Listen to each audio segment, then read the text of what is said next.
Primero que todo, muchas gracias por la invitación, Felipe. ¿No? No sabía que era el primer expositor, una responsabilidad. Vamos a tratar de estar a la altura.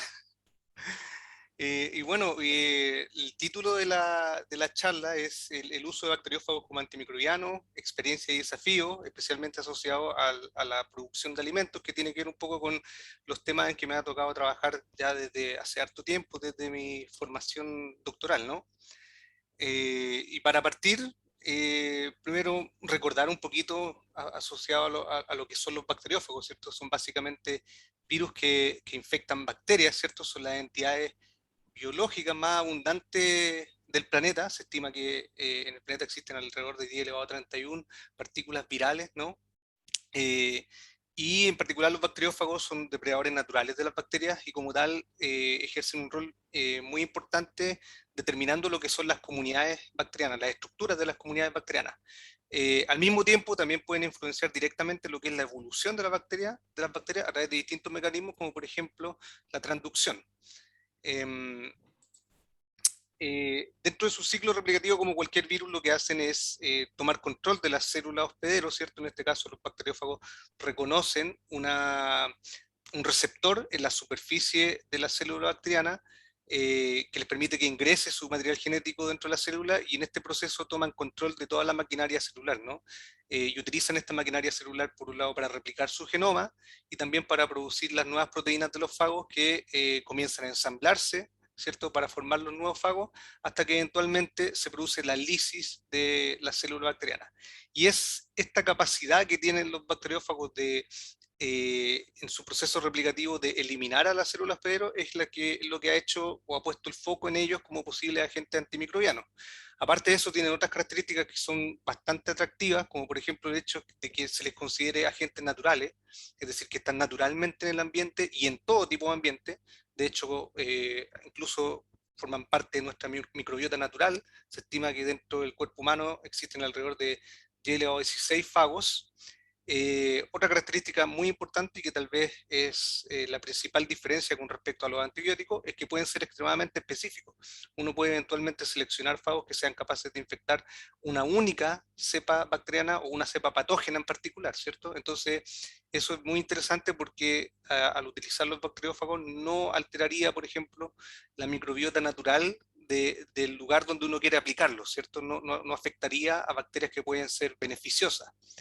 Y obviamente también es interesante el hecho de que sean eficientes incluso contra bacterias resistentes a antibióticos. Entonces eso lo transforma en una alternativa para resolver ese problema de la resistencia a antibióticos, donde incluso pueden utilizarse en conjunto, de forma sinérgica, con los antibióticos.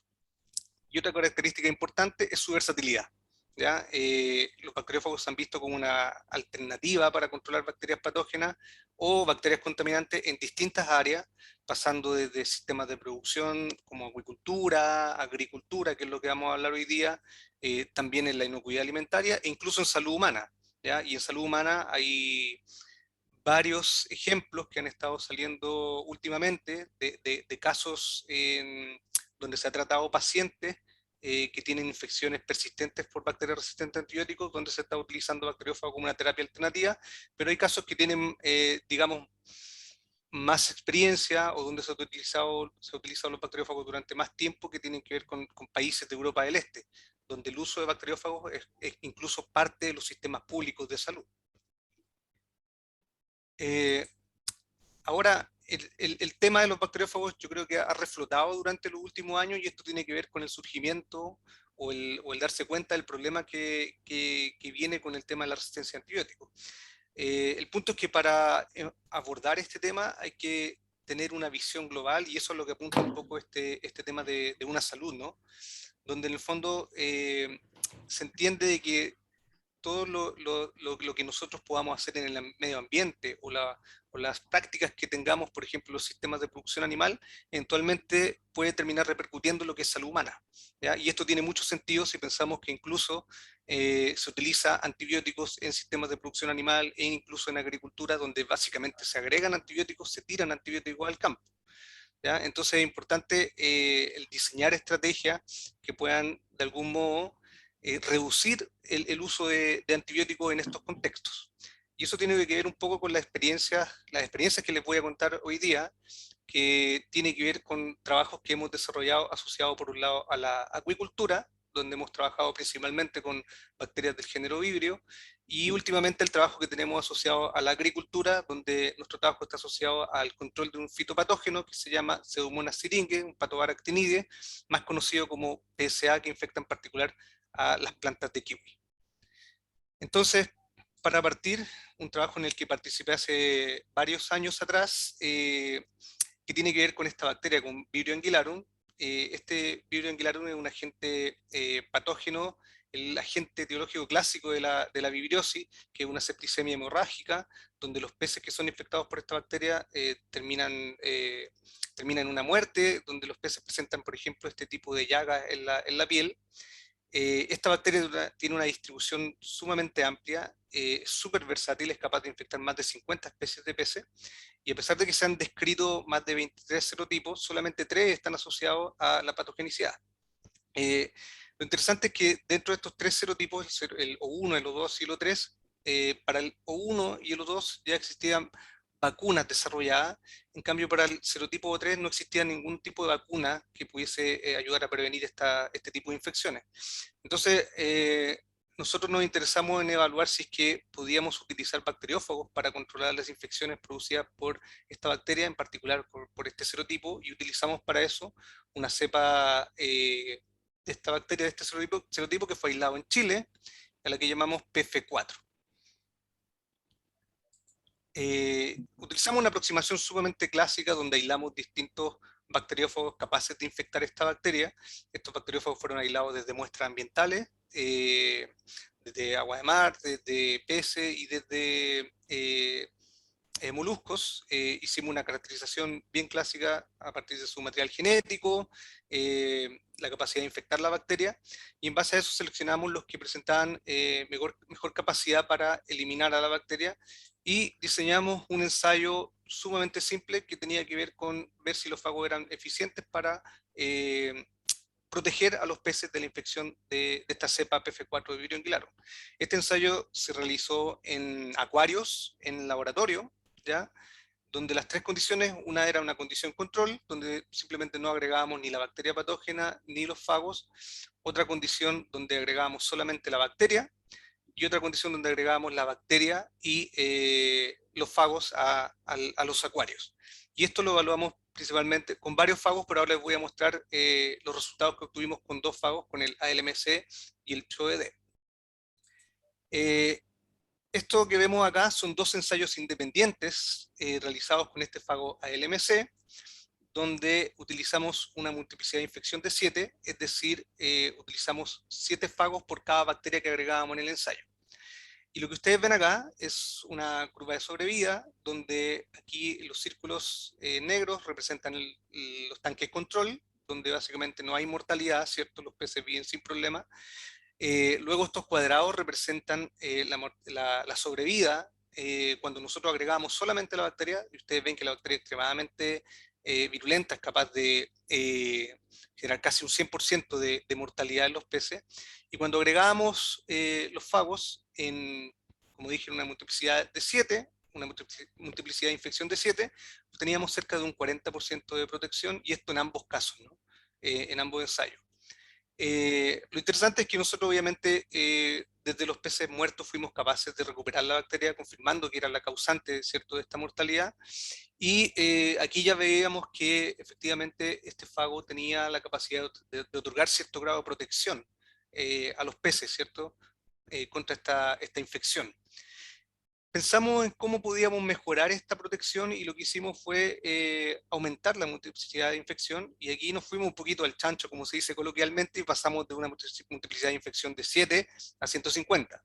Lo interesante es que aumentando en fondo la cantidad de fagos por bacteria, fuimos capaces de lograr casi un 100% de protección, ¿ya? En comparación obviamente a lo que ocurría cuando agregábamos solamente la bacteria, donde teníamos nuevamente casi un 100% de mortalidad. Entonces, en el fondo, con este fago y en estas concentraciones éramos capaces básicamente de proteger completamente a los peces contra la infección de esta bacteria. quisimos seguir evaluando, en este caso, otro fago, y aquí probamos el fago 8ED, y este fago fue súper interesante porque demostró que era muy eficiente para proteger a los peces. Cuando utilizábamos una multiplicidad de infección de 1, es decir, un fago por cada bacteria que utilizábamos en el ensayo, llegábamos casi un 100% de protección. ¿Ya? No al 100%, pero sí veíamos mayor protección que en el caso del fago ALMC. Cuando aumentábamos nuevamente esta multiplicidad de infección a 20, y aquí ya teníamos casi un 100%, prácticamente un 100% de protección, no veíamos diferencia con respecto a la condición control. Entonces, en el fondo, este fago demostró ser extremadamente eficiente para combatir las infecciones producidas por esta bacteria. Un punto que nos llamó la atención en estos ensayos es que sí detectamos bacterias que eran resistentes al fago. Aislamos bacterias del ensayo y vimos que estas eran resistentes a la infección de este bacteriófago. Y se lo menciono porque más adelante vamos a volver en este punto. Roberto, ¿Sí? yo no sé si podemos hacer una pregunta rápida solamente para ir entendiendo bien, o lo dejamos para el final, Felipe o Roberto, no sé qué prefieren. Pero es bueno para ir entendiendo, porque a lo mejor para el final van a quedar como extemporáneas Yo creo las que preguntas. Pero si son preguntas breves no habría problema, ya, pero extender el súper. diálogo, ojalá no. O sea, la pregunta breve: ¿en qué momento era la administración del fago junto con las bacterias? ¿Se incubaban junto antes y se entregaban, o se entregaba la bacteria después, un día después? ¿Cómo era? Eso para entender. Sí, no, se agregaba la bacteria al tanque y después agregábamos el fago, pero también se agregaba directamente al agua. No era una combinación anterior, sino que todos estos ensayos ocurrían en el agua. Porque hay otros ensayos que se realizan con peces donde se inyecta tanto la bacteria como los fagos a los peces. En este caso no era necesario porque la bacteria por sí sola, agregándola al agua, era capaz de generar la enfermedad. Entonces nosotros agregábamos los fagos al agua después de agregar la bacteria. Si no me equivoco, eran algunas horas después. Gracias. Bueno, les decía que estos ensayos fueron realizados en condiciones de laboratorio, ¿cierto? Entonces quisimos ver si funcionaba en condiciones reales de cultivo de peces, y para esto se diseñó un ensayo que se hizo en el sur de Chile, en Chiquihue, si no me equivoco, en una planta de acuicultura, donde en este caso repetimos las condiciones, ¿cierto? Cuando agregábamos la bacteria sola veíamos un grado de mortalidad, pero no tanto como en las condiciones de laboratorio. Nosotros creemos que esto tenía que ver con que en esta planta de producción de peces había un sistema de recirculación de agua donde ingresaba agua desde el mar, entonces creemos que ahí probablemente venían bacterias también que ayudaban un poco a proteger a los peces mismos. Lo bueno sí es que se repitieron los resultados positivos, en el sentido de que cuando agregábamos los fagos al ensayo se lograba nuevamente un 100% de protección, y esta vez ya en condiciones de producción de acuicultura, ¿no? Este fue el primer reporte donde se mostró que efectivamente los fagos podían ser útiles para combatir enfermedades infecciosas en salmónidos. Y a partir de esto se logró una patente, ¿cierto? Se caracterizó mejor este fago, y con este fago en particular logramos una patente en este tema. Ahora, quedaba un desafío pendiente, que es lo que yo les había mencionado, ¿cierto? ¿Qué pasaba con estas bacterias resistentes? ¿Cuál era la naturaleza de estas bacterias resistentes, ¿no? Y bueno, nos pusimos a investigar sobre este tema, y había algunas hipótesis que estaban dando vuelta, algunos reportes sobre este tema que decía que básicamente las bacterias efectivamente pueden generar resistencia contra la infección de los bacteriófagos, ¿cierto? A través de mutaciones naturales que ocurren espontáneamente y pueden normalmente modificar los receptores que reconocen los bacteriófagos. Y a partir de eso, ¿cierto? Se hacen resistentes. Lo que era interesante es que muchos investigadores reportaban que esta resistencia al bacteriófago podía estar acompañada de alguna disminución en el fitness o en la virulencia de la bacteria. Y esto tiene que ver con que muchas veces los receptores que reconocen los bacteriófagos tienen obviamente, son estructuras que tienen una función natural en las bacterias, y que por lo tanto si esas estructuras sufren alguna modificación, su función natural también se va a ver alterada. Y muchas veces estas estructuras estaban asociadas a la virulencia de las bacterias. Entonces, si un factor de virulencia es alterado, obviamente la virulencia de la bacteria también se puede ver alterada. Nosotros hicimos una revisión sobre este tema para ver qué tan así era, ¿cierto? Qué tanto se había reportado, y efectivamente encontramos varios casos donde se describían bacterias resistentes a bacteriófagos que tenían alteraciones en factores de virulencia, y eso se traducía en una disminución en su virulencia, ¿cierto? Entonces se confirmaba un poquito esta idea, ¿no? De que la resistencia al fago podía estar asociada a esta disminución en la virulencia, lo que era una buena noticia al final. Pero la pregunta queda pendiente para nosotros de qué pasaba con estas bacterias que eran resistentes al fago 8ED, ¿cierto? Entonces, lo que hicimos en este caso fue aislar estas bacterias resistentes, estas mutantes resistentes al fago, y las empezamos a caracterizar. Lo primero que vimos es que había varias de estas cepas resistentes que tenían una disminución en su crecimiento con respecto a la cepa wild type, que en este caso la curva negra que apenas se ve, ¿ya?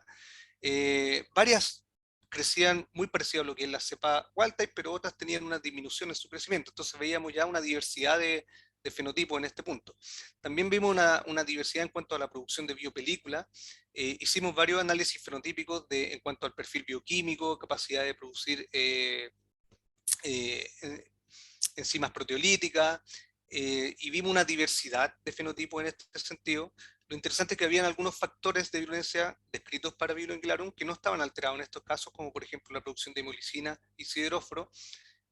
Otras cosas interesantes que vimos es, por ejemplo, alteraciones en el LPS, ¿ya? Que está descrito como un potencial receptor en algunos bacteriófagos. Ahora, aquí, bueno, aquí son distintas mutantes las que les estoy mostrando. Esta es la cepa wild type, este es el perfil del EPS que tiene la cepa wild type. Algunas tenían alteraciones, otras no tenían alteraciones, entonces tampoco había un patrón claro que nosotros pudiésemos asociar. Este es el patrón que tienen las bacterias que son resistentes al bacteriófago. Otros casos también interesantes, por ejemplo, vimos una bacteria, la mutante R8, que perdía completamente la motilidad en relación a la cepa wild type, lo que también era interesante porque está descrito que la motilidad es un factor de virulencia en Vibrio anguilarum. Ahora, el hecho de que tuviesen estos factores de virulencia alterados no quería decir necesariamente que la virulencia misma de la bacteria iba a estar alterada, ¿cierto? De la cepa mutante resistente. Entonces quisimos evaluarlo a través de un ensayo en larvas de peces. Esto lo hicimos en colaboración con gente del Centro Helénico de Investigaciones Marinas, y utilizamos larvas de peces primero para adherirnos un poquito a esta política de las 3R, ¿cierto? De refinar, reemplazar y reducir la experimentación con animales, y segundo porque el hecho de utilizar estas larvas de peces nos permitía tener mayor número de ensayos, ¿cierto? Uno podía utilizar cientos de larvas en cada ensayo. Y lo que vimos en este caso es que, bueno, aquí en negro se ve la mortalidad asociada a la cepa wild type, donde todavía se observa una alta mortalidad, ¿cierto? Cerca del 100%, y vimos inmediatamente dos cosas que nos llamaron la atención. Primero, que efectivamente la mayoría de las cepas resistentes tiene una disminución en su virulencia con respecto a la cepa wild type. Sin embargo, hay otras que no ven alterada su virulencia, ¿cierto? Entonces eso ya fue bien interesante para nosotros y marcó una diferencia con respecto a lo que está reportado normalmente. Y otro punto interesante es que, bueno, la virulencia que observábamos era bastante diversa entre las distintas mutantes, ¿no? Entonces, en este punto, lo que quisimos hacer era tratar de entender de por qué se veían estos fenotipos, ¿cierto? Entonces, secuenciamos algunas de las cepas mutantes resistentes. Vimos que en total encontramos cerca de 39 mutaciones, seleccionamos una cepa que no había perdido su virulencia, una que tenía una virulencia intermedia y otra que era totalmente avirulenta. Encontramos también de que los tipos de mutaciones eran estaban distribuidos en forma equilibrada, ¿cierto? Teníamos algunos casos de lesiones, las de lesiones más grandes que vimos eran cerca de 9 kilobases, en algunos casos teníamos sustituciones puntuales o inserciones, ¿cierto? No les voy a mostrar todas las mutaciones que encontramos, sino algunos casos que nos parecieron bien interesantes. Un caso, por ejemplo, en esta cepa R6, vimos que esta cepa mutante, entre varias mutaciones que tenía, una era la pérdida de un profago que estaba normalmente presente en la cepa wild type, pero en esta cepa mutante no estaba este profago, y era interesante para nosotros porque este profago codifica para una toxina SOT. Efectivamente esta cepa tenía una disminución en su virulencia, entonces nosotros pensábamos que esto podía estar asociado de algún modo a o podía explicar de algún modo esta reducción en la virulencia de esta cepa particular. Como les decía, encontramos mutaciones obviamente en algunos casos en proteínas hipotéticas, en sistemas de secreción, en toxinas, en sistemas de quorum sensing, quimiotaxis, en varios aspectos. Otro caso interesante era el de la cepa R8, que esta cepa tenía una mutación que generaba un gen, una proteína truncada, ¿no? En el factor sigma 54, que es necesario para la síntesis de la flagilina que va en el flagelo, ¿no? Entonces esto fue bien interesante porque efectivamente esta mutante en particular era la que tenía completamente disminuida su motilidad, y cuando quisimos ver si efectivamente esta mutante tenía flagelo o no, debido a esta mutación, vimos que no producía flagelo en comparación a la cepa wild type, que sí lo tenía, ¿cierto? Y bueno, esta mutante también corresponde precisamente a la que tiene una menor virulencia, ¿cierto? La que observamos con menor virulencia en nuestros ensayos. Entonces, de algún modo explicaba bastante bien el fenotipo que estábamos viendo. Ahora, pongo esta diapo más que nada para ejemplificar lo que nosotros vimos, ¿cierto? Que si bien estaba reportado de que las bacterias que generaban resistencia a la infección de bacteriófagos normalmente tenían una disminución en su virulencia o en su fitness, nosotros vimos que no en todos los casos era así, ¿cierto? Vimos algunos casos donde, por un lado, la bacteria crecía normalmente en comparación a la cepa wild type, vimos otros casos donde las bacterias persistían y mantenían su virulencia sin diferencias con lo que era la cepa wild type. Entonces, en el fondo, efectivamente, esta resistencia a bacteriófagos puede eventualmente estar asociada a una disminución de este tipo, ¿cierto? Alguna compensación de este tipo, ¿no? Pero no en todos los casos es así, ¿cierto? Y esto, de nuestro punto de vista, era un mensaje bien potente para, de algún modo, resaltar la importancia de estudiar los sistemas fagobacterias antes de proponer el uso de bacteriófagos como antimicrobianos, ¿cierto? Creemos que es bien importante conocer esa interacción antes de llegar y empezar a proponer esta alternativa, ¿no? Ahora, para ir pasando a otra situación, a otro ejemplo, ¿cierto? Otra experiencia que teníamos, otro proyecto en el que me tocó participar asociado al uso de bacteriófagos como antimicrobianos, en este caso, Roberto, sí, perdón, antes que pase al otro, ya. una pregunta puntual.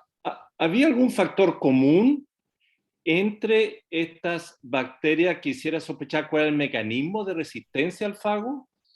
Mire, los fenotipos eran totalmente diversos. Nosotros nunca encontramos un fenotipo, por ejemplo, que nosotros pudiésemos asociar a la resistencia. Lo que sí vemos, pero hasta el momento es una hipótesis, pero que no lo confirmamos, es que habían ciertas mutaciones compartidas.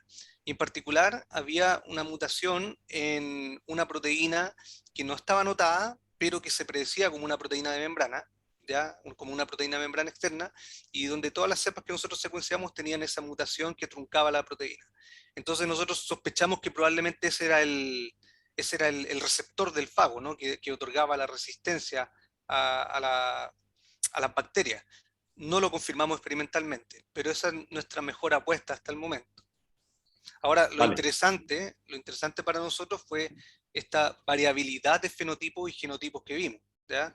Nosotros hicimos otros ensayos, por ejemplo, evaluando si es que esta diversidad de fenotipos se observa naturalmente en Vibrio. Entonces, aislamos distintos clones de Vibrio, wild type, digamos, y evaluamos estas mismas características para ver si es que veíamos esta variabilidad en los fenotipos, y no lo vimos, ni en factores de virulencia, ni en ensayos de virulencia con larvas. Entonces creemos que básicamente el fago lo que hacía ahí era actuar como una presión selectiva, que seleccionaba mutantes resistentes espontáneas, pero que estas mutantes resistentes portaban también otro tipo de mutaciones, ¿no? Y probablemente cuando el fago estaba ausente, estas mutantes eran desplazadas por las cepas Walter. Eso es lo que creemos, eso es lo que reportamos en el trabajo, ¿no? Ahora en el fondo resumo un poco porque quiero contarles toda la experiencia. Bueno, como les decía, em, en este caso es una aproximación un poco distinta, porque este es un trabajo que se realizó en Grecia, donde el sistema de producción de acuicultura es un poco distinto y tiene que ver con el crecimiento larval, ¿cierto? Ahí los peces se desarrollan desde el nivel larval, y el punto es que en este crecimiento larval, ahí normalmente se reportan altas cantidades de mortalidad, ¿ya? O sea, se puede llegar incluso a un 90% de mortalidad a nivel de las larvas, y se piensa que eso tiene que ver con la presencia de comunidades de vibrio, porque en el desarrollo de estas larvas hay una etapa donde las larvas tienen que alimentarse con presas vivas, ¿ya? Y cada vez que uno alimenta a estas larvas con estas presas vivas, estas vienen acompañadas de una población bien grande de bacterias del género vibrio, entonces ahí se hace la relación y se cree que eso puede ser la causa de la mortalidad, ¿no? No hay una cepa en particular a la que uno pueda echarle la culpa, entonces por eso es que se hablaba más de las poblaciones. En este caso lo que hicimos fue, este era un ensayo que realizamos en una planta de investigación, pero que está montada tal como los sistemas de producción acuícola de allá del Mediterráneo. Entonces aislamos distintos vibrios que estaban presentes en distintas zonas de esta planta de producción, y también aislamos distintos fagos capaces de infectar todas estas bacterias. Aquí les muestro dos fagos candidatos, donde en conjunto estos fagos eran capaces de infectar más del 50% de las cepas de vibrio que nosotros con las que trabajamos. Y aquí se ven distintas curvas de infección donde se ven que por lo menos los fagos son capaces de retardar el crecimiento de las cepas. Entonces, en este caso, diseñamos un ensayo también súper simple, donde básicamente teníamos el alimento que se le daba a las larvas, que dicho sea paso se produce constantemente, hay que estar produciendo este alimento, y lo que hicimos fue tener dos condiciones donde determinamos la carga total de vibrio presente en este alimento antes de dárselo a las larvas. Y en una condición le agregamos los fagos y en otra condición no, ¿cierto? Entonces vimos que cuando agregábamos los fagos, después de 4 horas éramos capaces de eliminar casi el 90% o reducir básicamente la carga de vibrio presente en este alimento que se le da a las larvas, estimando que esto podía ser una alternativa para reducir de un poco la mortalidad que observábamos en las larvas, ¿no? Esto era bien útil para los trabajadores de esa planta, porque como tenían que darle el alimento todos los días a las larvas y tenían que producirlo todos los días, era bastante simple agregarle los fagos directamente antes de alimentar, ¿no? Ahora, tal vez uno se preguntará de por qué no agregar directamente los fagos a los tanques de producción de larvas, por qué estar agregándolo en el alimento y no directamente con las larvas. Y eso tiene que ver con un problema que nosotros nos encontramos acá, que tiene que ver con los sistemas de recirculación que hay en acuicultura, donde se crían las larvas. ¿Qué pasa? Que estos sistemas de recirculación, el agua básicamente va recirculando y va pasando por distintos tipos de filtros, de UV, por filtros biológicos, y también hay un recambio de agua, ¿no? Entonces aquí el problema es que si nosotros agregamos los fagos, la presencia del fago en el agua va disminuyendo muy rápidamente. Entonces, nos pusimos a pensar en algún sistema que nos permitiese extender la presencia de los fagos en los tanques de producción de larva, extenderlo en el tiempo, ¿no? Y pensamos en encapsular los fagos con esferas de alginato, que es una técnica que ya se había implementado antes, pero como un mecanismo de protección para los fagos, ¿ya? Con la idea se había implementado con la idea de proteger a los fagos frente a condiciones ambientales adversas, como por ejemplo pH ácido. Nosotros pensamos que este mismo mecanismo podía ser utilizado como una especie de sistema de dosificación, donde a medida que la esfera de alginato estuviese en el agua, los fagos fuesen difundiendo de a poco, entonces fuera dosificando y aumentando el tiempo de permanencia de los fagos en el sistema de recirculación. Ahora, el problema es que si nosotros agregamos las esferas, que son bien pequeñitas, directamente a los tanques, probablemente se iban a ir arrastradas por la corriente y van a generar más problemas que soluciones. Entonces aquí también diseñamos un sistema súper simple, que era básicamente una bolsita de té. ¿Ya? Hicimos una especie de bolsita de té donde poníamos las esferas de alginato y esto lo dejamos dentro de los tanques, y quisimos evaluar si efectivamente esto permitía aumentar la persistencia de los fagos en los tanques de agua, y efectivamente vimos que cuando agregábamos los fagos directamente al sistema, estos persistían en el agua, los podíamos detectar cerca de 150 horas, pero cuando lo agregábamos en nuestro sistema con estas esferas de alginato, en estas bolsitas de té, yo les llamo, fuimos capaces de extender hasta en 100 horas la presencia de los fagos dentro del tanque, ¿cierto? Entonces, en el fondo, esto se presentaba como una posible solución para extender esta disponibilidad de fagos en los tanques. Ahora este trabajo quedó hasta ahí, lo hicimos como una especie de prueba de concepto más que nada, nos seguimos trabajando en este tema porque esto fue la tesis de magíster de una estudiante. Ahora pasando a otra experiencia, cambiando un poquito el switch, les voy a contar un poco lo que hemos estado haciendo los últimos años, ¿ya? En el laboratorio, que tiene que ver con ahora la agricultura, ¿no? Y en el caso particular de lo que es esta bacteria, la Pseudomonas syringae patobaractinide, o PCA, le voy a llamar PCA, que es el nombre común que se usa, ¿no? Esta bacteria en particular, durante el último tiempo se entiende que causó una pandemia que ha afectado a los principales productores de kiwi en el mundo, entre los que se cuenta Italia, Nueva Zelanda, Grecia y por supuesto Chile también. En Chile la producción de kiwi es uno de los frutos más importantes, ¿cierto? Está entre los principales productos exportados en términos de fruta. Y esta bacteria se detectó por primera vez por ahí por el 2011, y en ese momento, antes no estaba presente en el país, en ese momento el SAC instauró una serie de medidas para controlarla, ¿ya? Lo que incluía obviamente el uso de agentes antimicrobianos en los campos. El problema es que a pesar de estas medidas, la bacteria fue expandiéndose geográficamente y hoy en día, de acuerdo a comunicaciones que tenemos con gente del Comité del Kiwi, ya está prácticamente en el 70% de los campos en Chile. Y esto obviamente genera un gasto para los productores de kiwi, y lo que fue más impactante para nosotros cuando empezamos a estudiar este tema, también está autorizado el uso de antibióticos en la producción de kiwi en etapas particulares del cultivo de la planta. Entonces nosotros nos interesó este tema y pensamos que los bacteriófagos podían ser una alternativa interesante para tratar de controlar este cultivo, o sea, las infecciones producidas por esta bacteria. Y lo primero que hicimos fue tratar de caracterizar la bacteria que estaba presente en Chile. Para esto nos asociamos con el SAC y nos entregaron distintos aislados de la bacteria que fueron obtenidos desde las zonas más afectadas por esta bacteria y que coincidentemente corresponden a las principales zonas productores de kiwi en el país.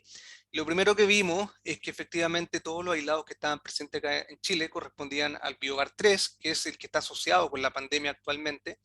Hicimos una serie de caracterizaciones en estas bacterias, y una de las cosas interesantes que vimos es que la bacteria era capaz de producir ácido indolacético, lo que no estaba reportado hasta el momento para este fitopatógeno. Es interesante porque algunos patógenos de planta, esta es una fitohormona, y algunos patógenos de planta lo producen como parte de sus mecanismos de virulencia en la planta, ¿no?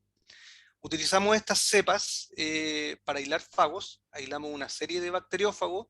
Aquí ustedes pueden ver las distintas morfologías de las placas de Lisi producidas por los bacteriófagos.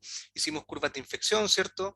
Aquí vimos varias cosas interesantes, como algunos eran extremadamente efectivos para eliminar la bacteria. Aquí ustedes ven distintas curvas de infección de la bacteria, donde vimos que incluso utilizando una MOI de 0,1, o sea, es decir, por cada 10 bacterias agregábamos un fago y éramos capaces de eliminar completamente el cultivo. Obviamente no todos los fagos tenían esta potencialidad, vimos algunos que básicamente no generaban mayor problema en el cultivo bacteriano, ¿no? Caracterizamos también los fagos de acuerdo a su resistencia frente a condiciones ambientales. Eso no se los muestro, pero vimos qué tan resistentes eran frente a pH, a temperatura y a radiación solar, o sea, radiación solar, que es súper importante pensando en que uno eventualmente querría aplicar los fagos en el campo, ¿no? Donde están expuestos constantemente a radiación solar. En base a todo estos análisis, seleccionamos 4 fagos, que son los que ustedes ven acá. También hicimos un análisis genómico para descartar la presencia de genes de virulencia o resistencia a antibióticos. Y con estos 4 fagos seleccionados quisimos ya evaluar si eran efectivos para eliminar la bacteria, ¿no? Primero hicimos unos ensayos sobre hojas de kiwi, y esto lo hicimos en condiciones de laboratorio, donde aquí ustedes ven la carga bacteriana de PCA, ¿cierto? En condiciones control, digamos, con la bacteria sola, y cuando agregamos los fagos, y después de 3 horas ya no somos capaces de detectar la bacteria, ¿cierto? Esto eliminando la carga bacteriana. Pero también quisimos ver si los fagos eran capaces de prevenir el daño producido por la bacteria. Para esto implementamos un ensayo con discos de hoja, ¿ya? Y aquí ustedes ven la escala de daño producido por la bacteria. No sé si alcanzan a distinguir aquí las manchas café, que es básicamente el daño que produce la bacteria en la hoja. Y vimos que efectivamente, al agregar esta mezcla de fagos, éramos capaces de disminuir un poco el daño que se producía en estos discos de hoja. Y si aumentábamos las dosis, obviamente el daño también disminuía bastante más. Ahora, eran ensayos, como dije, en condiciones de laboratorio, ¿no? Entonces quisimos ver si esta capacidad de eliminar la bacteria o de proteger a la planta contra la infección también se podía llevar a cabo con plantas completas, para lo cual hicimos ensayos en un invernadero, y aquí lo que ustedes ven es el índice de daño que se produce en la hoja completa de la planta por la bacteria. No sé si ustedes alcanzan a ver acá los puntos necróticos, pero eventualmente la hoja termina completamente muerta. Y vimos que en condiciones de invernadero, efectivamente también éramos capaces de reducir la carga bacteriana desde las hojas de kiwi, y también éramos capaces de disminuir un poco el daño producido por la bacteria misma en la planta. Lo que era interesante en este punto es que la mezcla de fagos se comportaba incluso mejor que compuestos basados en cobre, que es lo que se utiliza habitualmente como antimicrobiano en agricultura. Entonces, en el fondo, esto fueron resultados bien que nos alentaron a seguir investigando y ver qué es lo que pasaba con este tema, si podíamos desarrollar un antimicrobiano basado en estos bacteriófagos. Pero también se nos presentaron algunos desafíos, como por ejemplo el hecho de que nosotros agregamos los bacteriófagos. Este ensayo fue hecho durante 30 días, pero cuando nosotros tratábamos de volver a encontrar los bacteriófagos sobre la planta, después de 48 horas no éramos capaces de detectarlo. Y eso ya estaba descrito para algunos otro tipo de modelos de bacterias también en plantas. Entonces, al parecer, era bien complejo que los fagos pudiesen persistir en las plantas mismas. Entonces, para eso quisimos evaluar distintos compuestos químicos que pudiesen extender la viabilidad de los fagos en el tiempo. Primero hicimos algunos ensayos in vitro, y en base a eso seleccionamos algunos para hacer ensayos ya en cultivos de kiwi. Estos ensayos los hicimos en una estación experimental de la universidad que está en Quillota, donde tienen ahí varios huertos de kiwi. Entonces ahí quisimos evaluar si éramos capaces de extender la presencia de los fagos sobre las plantas de kiwi en el tiempo. En este caso aquí lo que ustedes ven, esto es cuando agregamos los fagos solos, ¿cierto? Y después de 48 horas no los volvimos a detectar. Y el resto corresponde, ¿cierto?, a la presencia de los fagos con distintos compuestos químicos. No les puedo decir qué compuestos utilizamos porque esto puede estar sujeto a algún tipo de protección intelectual.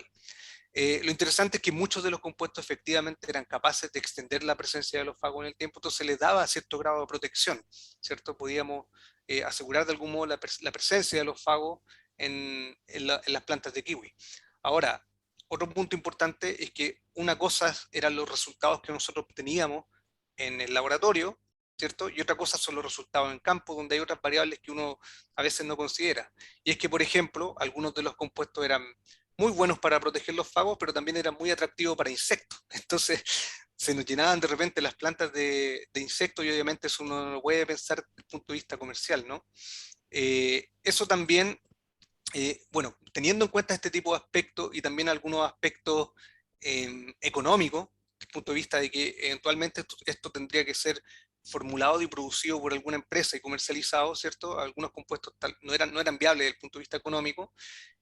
Seleccionamos algunas formulaciones y quisimos evaluarlas en una temporada de cultivo de kiwi.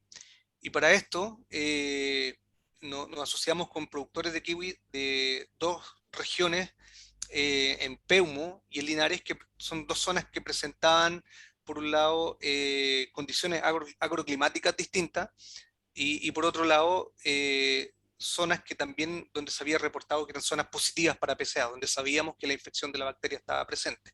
Entonces, aplicamos nuestras formulaciones en paralelo a las aplicaciones normales que se realizan dentro del cultivo de kiwi normalmente en un año, y evaluamos distintos tratamientos. Aquí vemos los resultados que obtuvimos en los dos campos, ¿no? Donde en un caso tenemos el control, ¿cierto?, que corresponde al testigo, donde se ve la incidencia del daño producido por la bacteria.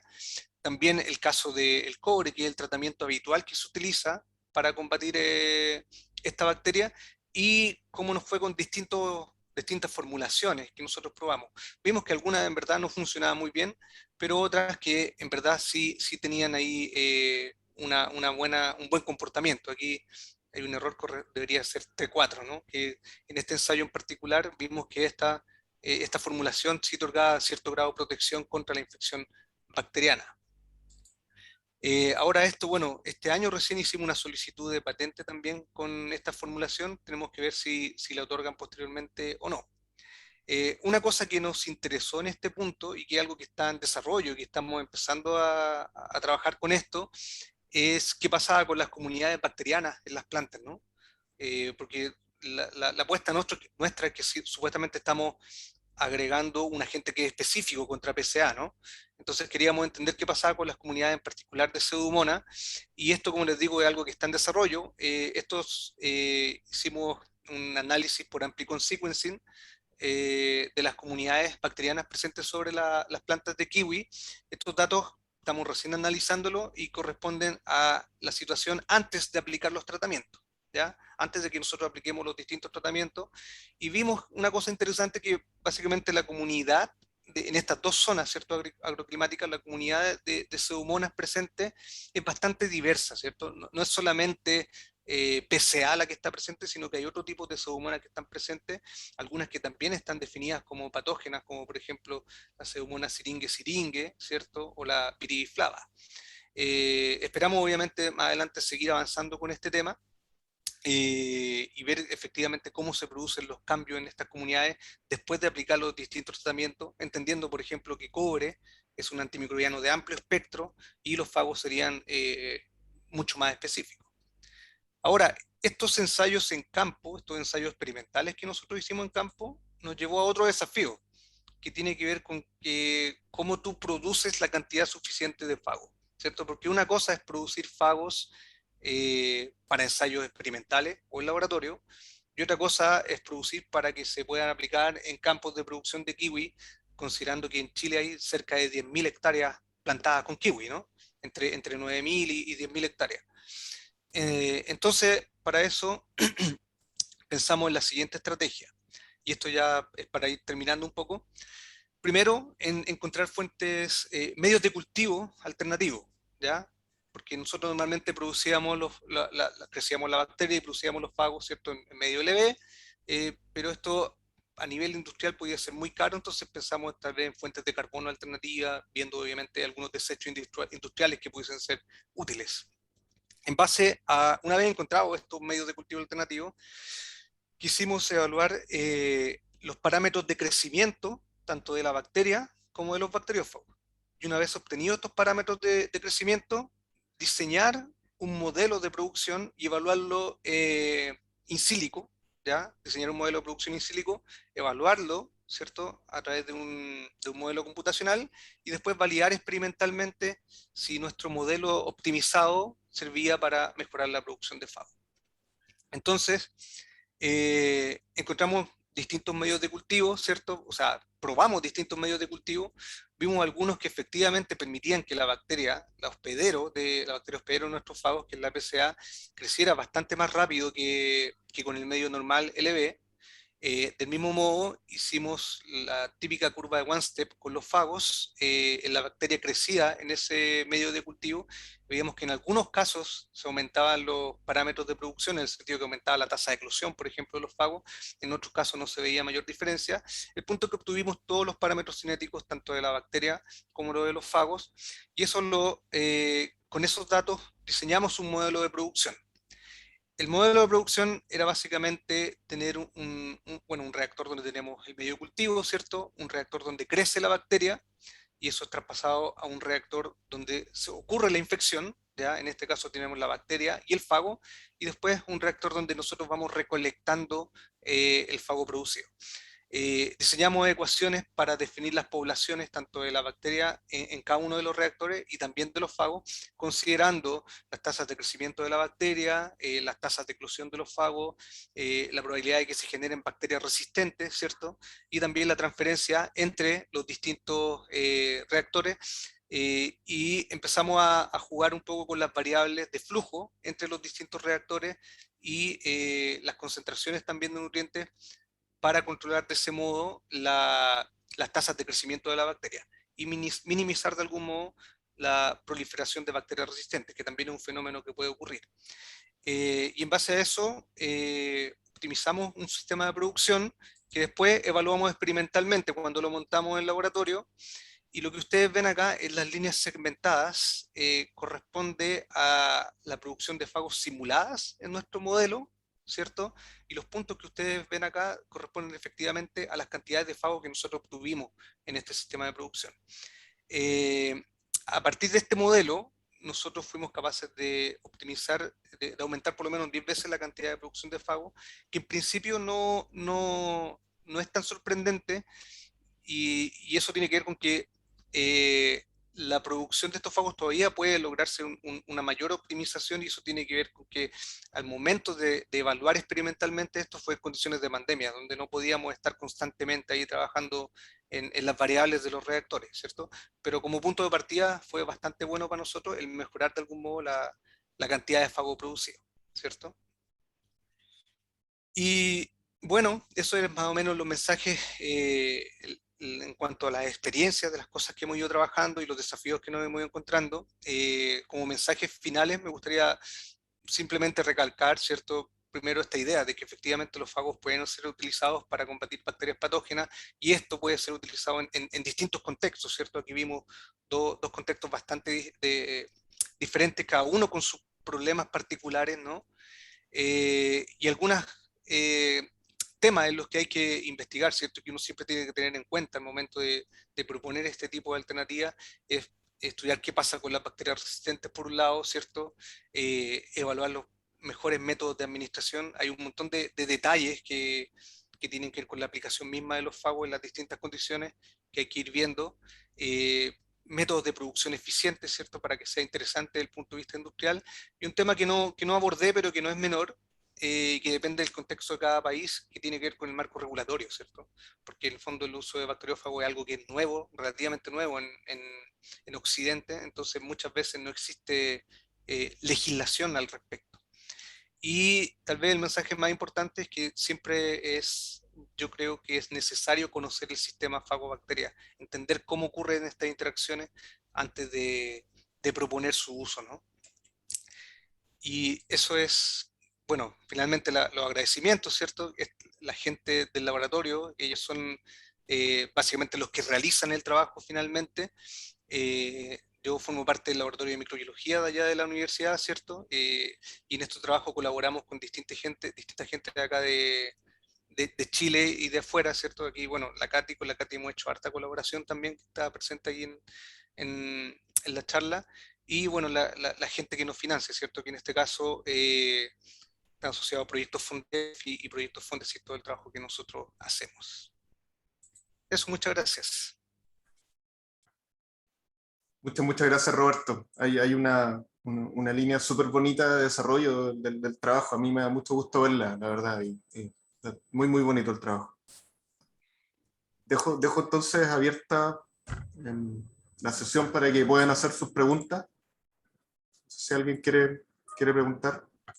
Sí, yo tengo unas preguntas. Voy a ¿Aló? dejar de presentar. Sí. Sí, dale. Vale. Gustavo, por favor. Sí. Lo primero que quisiera preguntarle es si se han visto muchos casos de mutaciones de los bacteriófagos, cosa de que su nivel de especificación se amplíe. Porque Mira, quizá con el uso de los bacteriófagos pueda que ellos también muten y afecten a bacterias que realmente no queremos que afecten. sí, mira, nosotros hasta el momento no nos hemos enfocado en ver qué pasa con los fagos mismos. Recién ahora hay una investigadora que está desarrollando su proyecto postdoctorado asociado a este caso de los fagos de PCA, donde ella quiere estudiar la coevolución entre los fagos y las bacterias, ¿no? Donde quiere ver efectivamente este tema de que por un lado las bacterias quieren resistencia, pero los fagos también pueden ir cambiando, y eso en algún momento podría estar asociado a que aumente lo que tú dices, el rango hospedero del fago. Yo he visto trabajos donde se reporta, donde se hace evolucionar fagos precisamente para aumentar su rango hospedero, entendiendo de que muchas veces los fagos son tan específicos que afectan solamente a una de las patas de las cepas que tú quieres atacar, y tú quieres que ataque a varias cepas, ¿no? ¿Ya? Lo que se ha visto, lo que está reportado, es que tú puedes encontrar fagos de amplio rango hospedero y fagos de estrecho rango hospedero. Si tú estás trabajando con un fago de amplio rango hospedero, yo creo que existen más probabilidades de que eventualmente pueda infectar a bacterias que tú no quieres que infecte. Cuando son fagos de estrecho rango hospedero, también puede tener esa capacidad de ir evolucionando, pero esa capacidad de ir evolucionando es finita, ¿no? ¿Cierto? Va a haber un rango en que va a poder moverse, y muchas veces ocurre que un fago puede adquirir la capacidad de infectar una cepa, pero pierde la capacidad de infectar otra, ¿no? Eso es un tema que puede ocurrir, va a depender de, yo creo, de qué bacterias quieres tú que infecte y cuáles no, ¿ya? Eso por un lado. Y ahora, lo otro es que cada vez que tú quieras aplicar fagos en el ambiente, ya en términos comerciales, industriales, siempre tienen que haber eh, diagnósticos de calidad, ¿ya? Donde en el fondo tú produces un stock de fagos para vender y tienes que asegurarte que el fago no ha sufrido cambio, y eso lo evalúa a nivel de la secuencia, del genoma del fago, ¿cierto? Y también lo puede evaluar, digamos, haciendo análisis de rango hospedero antes de que esto salgan a la venta. Entonces yo creo que ese tipo de análisis son necesarios, y es necesario hacerlos constantemente, porque hay que entender que estamos hablando con una entidad que es capaz de evolucionar, ¿cierto? Entonces que puede efectivamente cambiar. Miguel, ¿te había levantado la mano? Sí, gracias. La pregunta era el mismo. Muchas gracias, muy entretenida la presentación. Yo obviamente me declaro, no completamente, pero parcialmente ignorante en el tema. Y por eso las preguntas pueden ser un poquito básicas, pero la, la, la, la pregunta justamente tenía que ver con la especificidad del fago, y yo que estoy en medicina, ¿no es cierto? Y está riesgo todo medicamentos nuevos, los efectos adversos que pudieran tener y todo lo demás. La pregunta es, ¿ustedes tienen un banco de fagos? ¿Cómo seleccionan el fago específico, por ejemplo, contra Pseudomonas, basado en actividades estimadas? Creo, ahí algo respondiste, que hay una cierta especificidad que uno puede saber a priori. Pero la pregunta es, ¿tienen un banco de fagos para eso? ¿Cómo está la operación? Esa es la pregunta técnica. Y la conceptual, la segunda, para terminar, es ¿qué experiencias sólidas, documentadas científicamente hay de uso de fago actualmente como estrategia? Porque tú mencionas los países orientales, pero sabemos que a veces los países orientales tienden a usar cosas bastante empíricamente, ¿no? Y no necesariamente y no solamente los países orientales, muchos, pero sin necesariamente la evidencia que realmente demuestra que está haciendo un efecto. Entonces, si pudiera darnos algunos ejemplos de fago que están usando, o sea, ¿qué sistema tienen ustedes? ¿Un banco, algo así? Y alguna experiencia que se esté usando actualmente. Serían dos preguntas que a mí me surgen. Gracias, Roberto. Sí. Nosotros no tenemos, o sea, tenemos un banco asociado a las cepas con las que hemos ido trabajando. Cuando empezamos a trabajar con una bacteria nueva, tenemos que partir desde el aislamiento de los fagos. Y los fagos siempre los aislamos del ambiente. Nos aseguramos de la especificidad, porque uno cuando aísla el fago lo que hace es enriquecer en la cepa objetivo que uno tiene, ¿no? Entonces, si uno toma una muestra ambiental, lo que hace es cultivar esa muestra ambiental con un cultivo de la bacteria en particular, y solamente los fagos capaces de infectar esa bacteria se van a multiplicar. Entonces, de ese modo uno va enriqueciendo. Y los fagos uno los aísla del ambiente, desde lugares donde naturalmente también está la bacteria, ¿cierto? Donde está la bacteria es probable que encontremos el fago. Y eso es otro punto de por qué nosotros, en particular en estos casos, un argumento de por qué usarlo. Nosotros no estamos utilizando nada nuevo, no estamos agregando nada exógeno al ambiente, sino que ya tomamos lo que está ahí y de algún modo seleccionamos los mejores y los agregamos. Eso con respecto al banco, ¿no? Con respecto a las experiencias, efectivamente yo creo que faltan estudios clínicos, ¿ya? Eh, la evidencia de Europa Oriental sobre todo es más empírica, ¿no? Pero no hay muchos estudios clínicos. Lo que sí hay mucho son casos particulares, ¿ya? Y esos están reportados, hay algunos artículos al respecto, hay experiencias bien bonitas. Por ejemplo, hay un caso que es tal vez el más popular, que es de una persona de Estados Unidos, ¿ya? Donde tenía una infección por una Acinetobacter baumannii, y ahí se aislaron, o sea, no se aislaron, se recurrió a investigadores que tenían bancos de bacteriófagos contra esta bacteria, se utilizaron como tratamiento, esta persona ya estaba desahuciada, ¿cierto? Y se logró la mejora de la persona, o sea, la mejoría de la persona. Lo bonito de ese caso, y es algo que puede ocurrir, es que en el proceso surgieron bacterias, cepas de esta Acinetobacter que fueron resistentes a las primeras aplicaciones con los fagos. Pero los investigadores en muy poco tiempo fueron capaces de volver a aislar fagos capaces de infectar a estas cepas resistentes. Ese yo creo que es el caso más difundido, y a partir de ese caso, en San Diego se creó un centro para realizar estudios clínicos, ¿ya? O sea que en el fondo esta deficiencia, ¿cierto? De que esta falta de estudios clínicos, yo creo que está reconocido por la comunidad que trabaja en esto y se está trabajando en ese tema. De hecho, en Europa ya hay estudios clínicos que están andando, asociados a distintos tipos de cosas, algunos para infecciones de oído, otros en animales, pero como que se entiende que eso es una necesidad. Ahora, hay distintas aproximaciones, distintas estrategias. Porque hay gente que cree que el uso de fagos apunta más a terapias específicas, ¿ya? A lo que tal vez uno podría asociar a lo que puede ser una medicina de precisión. ¿En qué sentido? En que es muy difícil que yo llegue a generar un compuesto que sea efectivo para todos los casos, ¿ya? Es muy difícil porque las mismas cepas bacterianas van cambiando y no siempre los fagos van a ser efectivos contra esas cepas. Entonces yo por lo menos tengo información de un laboratorio en Estados Unidos que lo que hace es desarrollar terapias particulares, donde llega gente que tiene problemas de infección persistente, donde se aísla la bacteria que está causando el problema y se genera una terapia específicamente para esa persona. Entonces ahí yo creo que están las dos cosas en juego. Por un lado hay gente que está tratando de hacer estudios clínicos, ¿cierto? Pero también está el riesgo de que de repente ese producto que se genere no va a ser eficaz en todos los casos, y hay otra gente que está siguiendo esta otra estrategia, que desde mi punto de vista puede ser más efectiva. Creo que en ningún caso vamos a llegar a una situación donde los bacteriófagos reemplacen a los antibióticos. Yo creo que eso no va a ocurrir. Para mí el potencial está en que los bacteriófagos pueden servir cuando los antibióticos ya no sirven, en casos particulares. No sé si respondí ahí. Gracias. Fabián. Sí, muchas gracias para tu presentación, fue muy interesante. Yo tengo varias preguntas. Fíjate.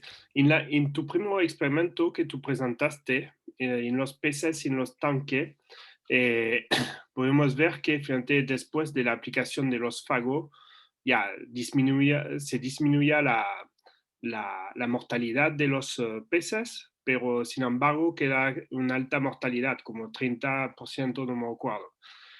Y en este peces que murieron, fueron a ver por qué, fíjate, no sé, por qué se murieron, fíjate, este peces, si es porque es una falta de acceso del fago. Fueron a analizar, fíjate, este peces muerto a ver si tenía una mayor concentración de la bacteria patógena, si encontraba el bacteriófago. En los peces que sobrevivieron, fueron a ver si el patógeno fue eliminado. Mira, en esos ensayos en particular, lo que vimos es que efectivamente en los peces que estaban muertos la bacteria estaba presente, ¿ya? Entonces ahí era probablemente esa era la causa de la muerte. También vimos que la bacteria persistía en los tanques de agua, y los fagos también persistían en los tanques de agua. Ahora ahí también había un proceso de recirculación, entonces también podía eso alterar un poco el tema. O sea, nosotros creemos que la diferencia en la efectividad en cada caso, ¿cierto? Porque probamos con dos fagos y se vio que había diferencia en efectividad, tiene que ver con las interacciones precisamente que ocurren entre el fago en particular y la bacteria, ¿ya? En este caso, porque debido a la forma en que realizamos el ensayo, la infección de la bacteria podía ocurrir en el agua, ¿cierto? Porque nosotros agregábamos ambos agentes al agua, no directamente a los peces. Entonces puede ser que se estaba eliminando la bacteria antes de que fuera capaz de infectar, aunque también podía ser dentro del pez mismo. Eso no lo evaluamos, ¿no? No lo evaluamos en ese punto. Lo que sí sabemos, de hecho estamos trabajando en ese tema, que hay cierto grado de correlación entre la frecuencia de aparición de bacterias resistentes en un caso y otro, ¿ya? Normalmente cuando la frecuencia de aparición de resistentes es más alta, la efectividad del fago era menor, ¿ya? Y eso más o menos lo que veíamos nosotros en ese tema, de cuando el fago ALMC generaba una frecuencia, aparecían resistentes con mayor proporción que contra el otro fago. Entonces creemos que tal vez por ahí va la explicación, pero no llegamos a analizar el detalle de qué es lo que pasaba dentro de los peces. Ya, muchas gracias. Y la otra pregunta que tengo es, cuando fue a analizar frente por qué había una resistencia a los bacteriófagos, de manera natural fueron a ver las bacterias, frente si no había modificación genética al nivel de las bacterias, pero no podía venir del fago, que frente al fago, a través de mutaciones, porque el fago es un organismo vivo, enfin no sé, pero vamos a considerar que es un organismo vivo, no vamos a entrar en la polémica, pero también él también puede acumular mutación, entonces perder de su eficacidad, sí, se dice así. ¿Mm? No sé. Mira, ahí ese es un tema que es súper interesante. Una cosa es lo que nosotros vimos en ese ensayo en particular y otra cosa es lo que ocurre habitualmente en el laboratorio. ¿Ya? ¿A qué me refiero? En ese caso particular, dado que el fago siempre se replicaba en esta misma bacteria, nosotros no vimos qué es lo que estaba pasando con el fago, pero uno entiende que normalmente el fago se va adaptando mejor a su hospedero, ¿ya? Tú puedes, esa capacidad, esa pérdida de la capacidad de infectar a una bacteria puede ocurrir si es que tú empiezas a multiplicar el fago en distintos hospederos, ¿no?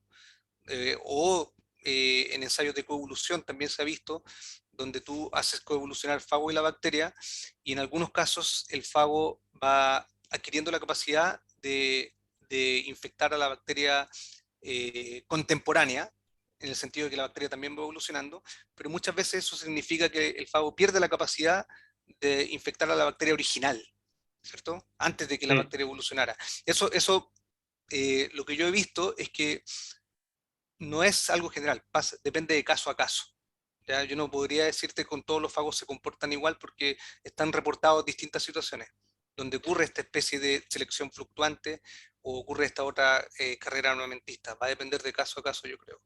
Ahora yo te decía que también era una pregunta interesante porque hay una situación que nosotros vemos a veces en el laboratorio y que no tenemos mucha explicación, es que tú a veces aíslas bacteriófagos del ambiente, los puedes multiplicar 3, 4 veces en el laboratorio y después eventualmente los pierdes, ¿ya?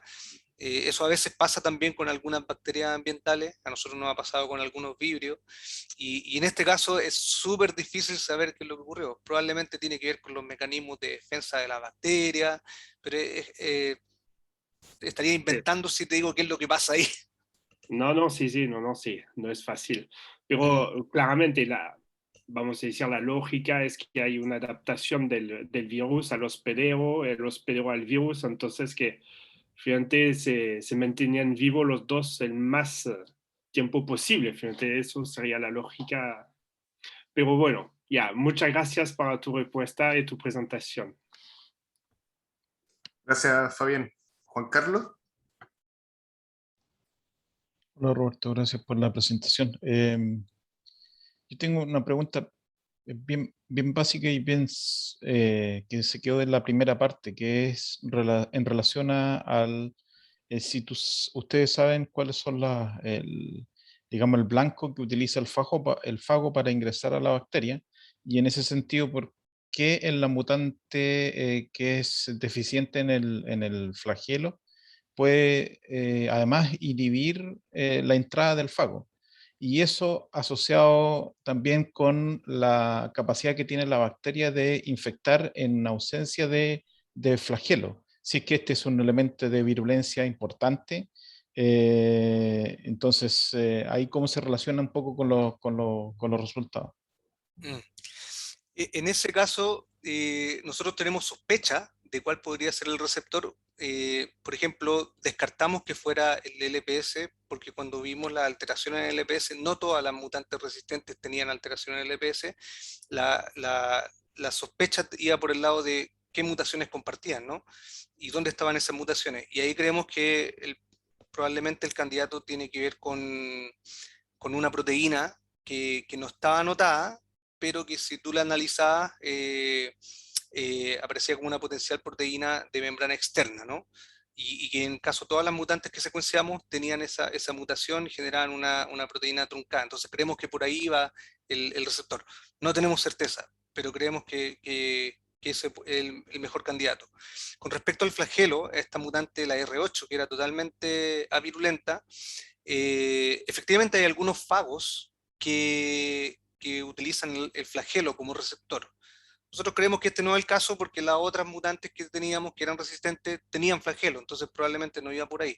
Y ahora como factor de virulencia para Vibrio incularum en particular, se ha visto que el flagelo es súper importante para el inicio de la infección. Hay algunos ensayos donde se generan mutantes en flagelo, donde si tú inoculas la bacteria a los tanques con los peces, no produce mortalidad, pero si tú le inyectas la bacteria mutante, sí genera mortalidad. Entonces creemos que esa probablemente es la explicación de por qué esa era totalmente avirulenta. Ahora, como trabajamos con larvas, tampoco podíamos inyectar las larvitas, eran muy pequeñitas como para hacer eso. Gracias, Juan Carlos. Víctor. Gracias. Bueno, Roberto, sí, yo también te quería felicitar por la presentación, estuvo muy buena y me parece muy loable lo que estás haciendo de conectarte con los productores. Yo una vez fui a una presentación que diste ahí con los productores, creo que fue la última vez que te saludé y me pareció bien impresionante lo que estás haciendo respecto a tomar los conocimientos básicos y aplicarlos a resolver una problemática muy particular del país, y es una responsabilidad yo creo que todos tenemos, y que los que hacemos ciencia básica de repente nos alejamos un poco de ella, y me parece muy loable lo que estás haciendo. Tengo varias preguntas, pero nada más voy a hacer una o dos. La primera tiene que ver con cómo era la aplicación en las plantas en el ensayo de campo que hicieron. ¿Se aplicaba sobre plantas sanas y se veía si se enfermaban o no después, o eran plantas que ya de por sí estaban enfermas?